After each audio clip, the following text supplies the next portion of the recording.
राजधानी में पीजीआई के बाबूखेड़ा में रेणु यादव की हत्या में पुलिस ने किया सनसनीखेज खुलासा। रेणु यादव की हत्या खुद उसके छोटे बेटे निखिल यादव ने की थी। पुलिस ने बीए के छात्र आरोपी बेटे निखिल को किया गिरफ्तार। ऑनलाइन गेमिंग के चक्कर में निखिल ने मां रेणु को उतारा था मौत के घाट। निखिल को ऑनलाइन गेमिंग बोटिंग की थी लत। गेम में काफी रकम भी हार चुका था। रकम चुकाने के लिए आरोपी ने लोन लिया था। लोन वाले निखिल को वसूली के लिए कर रहे थे परेशान। ऑनलाइन गेमिंग में 50 लाख से अधिक का कर चुका था ट्रांजैक्शन। आरोपी ने घटना के दिन मां रेणु के जेवर घर से चुराए। मां को पता चल जाने के शक में पेचकस से गले और सीने पर किया वार। उसके बाद सिलेंडर से सिर कुचलकर की हत्या।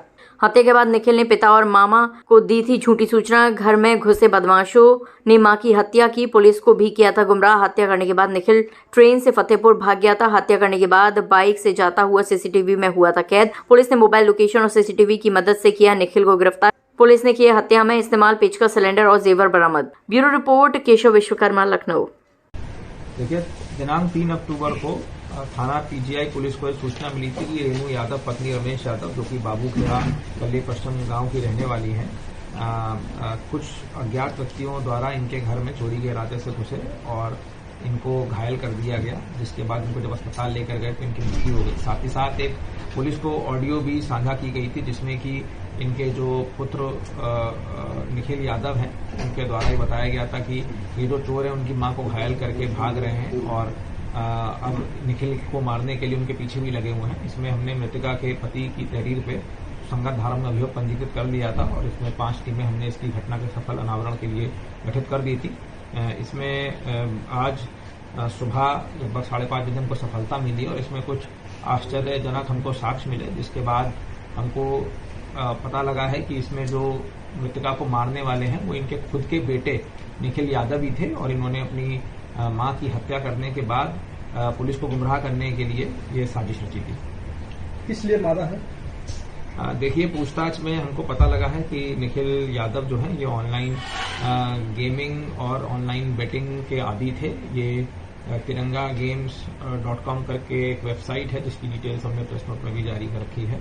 ये उसमें बेटिंग करा करते थे, जो कि संभवतः ये इलीगल है और उसकी इनकी लत लगी हुई थी, जिसके बाद इन्होंने फ्लैश वॉलेट और तमाम पॉकेट नाम की वेबसाइट से फ्लैश लोन ले रखा था, जहां पे इनको साइबर फ्रॉडस्टर ने इनको ब्लैकमेल भी कर रहे थे, जिसके बाद पैसे को रीपे करने के लोन को रीपे करने के लिए उन्होंने कृत करा है।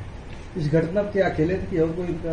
देखिए, घटना में ये अकेले ही हैं। इन्होंने बताया है कि जब ये घर पे ज्वेलरी चोरी करने गए थे, अलमारी से ज्वेलरी चोरी कर रहे थे और वहां से निकल के जा रहे थे, तब इन्हें शक था कि इनकी मां को इसके बारे में पता लग गया है, जिसके बाद इन्होंने पास में पड़े पेचकस से उनके गले में पहले पेचकस मारे और उसके बाद पास में पड़े सिलेंडर से उनके सिर पे चोट मारी थी। सर, ये हत्या के बाद सर कहाँ थे, कितने दिन ये कहाँ इन्होंने? देखिए, इन्होंने जब ये हत्या कार्य करी उसके बाद ये अपने पिता की जो स्प्लेंडर बाइक थी उस पर बैठ के वहां से निकल गए और ये कैंटोनमेंट होते हुए चारबाग रेलवे स्टेशन पहुंचकर इन्होंने त्रिवेणी एक्सप्रेस जो ट्रेन है वो पकड़ ली थी और उसके बाद ये इनकी गिरफ्तारी फतेहपुर से हुई है।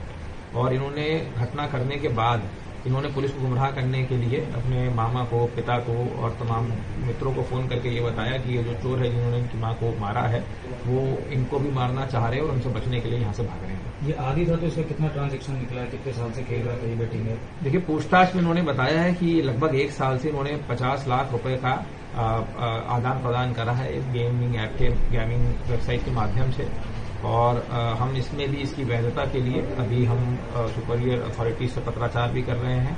बताया गया है कि ये गेम ऑफ चांस है, गेम ऑफ स्किल नहीं है। इसमें ये जुआ सट्टा बिल्कुल बैंड है ऑनलाइन। इसके लिए हम इसकी वैधता के लिए हम कम्युनिकेशन भी कर रहे हैं। सर, ऑनलाइन गेम के बारे में क्या परिवार को पहले से मालूम था? देखिए, परिवार वालों को कुछ पता था क्योंकि इसने पहले भी अपनी मां के जो ज्वेलरी है उसको गिरवी रखा था। इसके मित्रों को पता था और ये इसका आदी था और ये इसके मित्रों के साथ ही खेला करता था। सर, कितने कैमरे देखे गए होंगे लमसम इनकी गिरफ्तारी के लिए? कई 100 कैमरे हमने देखे। सर, ज्वेलर्स वाले सामान गिरवी रख लेते हैं तो इन पे भी क्या कुछ ऐसी कार्रवाई होगी जो? देखिए, देखते हैं, इसमें पता लगता है कि उनका क्या ऐसा मैलिफाइड इंटेंशन था, नहीं था, उन्हें पता था या नहीं था। क्योंकि अमूमन ऐसा देखा जाता है कि चोरी या अन्य मामलों में ये सब सामान रख लेते हैं। तो कुछ क्लैरिफाई कुछ ऐसा? ये एक बालिग व्यक्ति हैं, ये इनकी 20 साल की उम्र है, ये बीए के छात्र हैं, तो इसमें भी हम जांच पड़ताल करेंगे कि क्या इनकी वैधता है नहीं। इससे पहले जो जेवर इन्होंने गिरवी रखी थी सर, वो कितने दिन पहले रखी थी? कुछ महीने पहले इन्होंने रखा था, एक बार इन्होंने ज्वेलरी रख के गिरवी रख के उसको छुड़ा लिया था, उसके बाद दोबारा भी एक ज्वेलरी उन्होंने वर्तमान में भी गिरवी रखी। इस बीच सर परिजनों को पता नहीं चला कि जेवर गिरवी रखे हैं? परिजनों को इसके बारे में जानकारी ये सब पैसे के लेन देन अपने खाते में लेते थे कि परिवार के भी खाते में लेते थे? देखिए, पैसा ये खुद लिया करते थे, ये इनका ऑनलाइन वॉलेट जो फ्लैश ऐप है ये अपने खाते में लिया करते थे, और उसके बाद फिर ये गेम में जो पैसा जब उनको रीपे करना होता था, गेम वालों को, जुए को जो पैसा देना होता था, उसके लिए ये ऑनलाइन पेमेंट करते थे, यूपीआई QR कोड, जो कि वो सब ऑनलाइन डिजिटल प्लेटफॉर्म से उसके माध्यम से करा। सर, मां ने विरोध जताया था या केवल शक के दायरे में ही मार दिया है? देखिए, इन्होंने पूछताछ में बताया है कि इनकी मां जिस कमरे में चोरी कर रहे थे बार बार आ जा रही थी, उसके बाद ये आके सो गई थी, तो इनको शक था कि इनकी मां को पता लग गया है, जिसके चलते इन्होंने अपनी मां को मार दिया।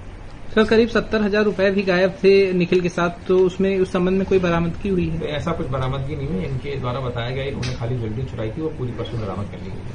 सर टीम को क्या सर कोई इनाम घोषित हुआ? टीम को 25,000 का इनाम दिया।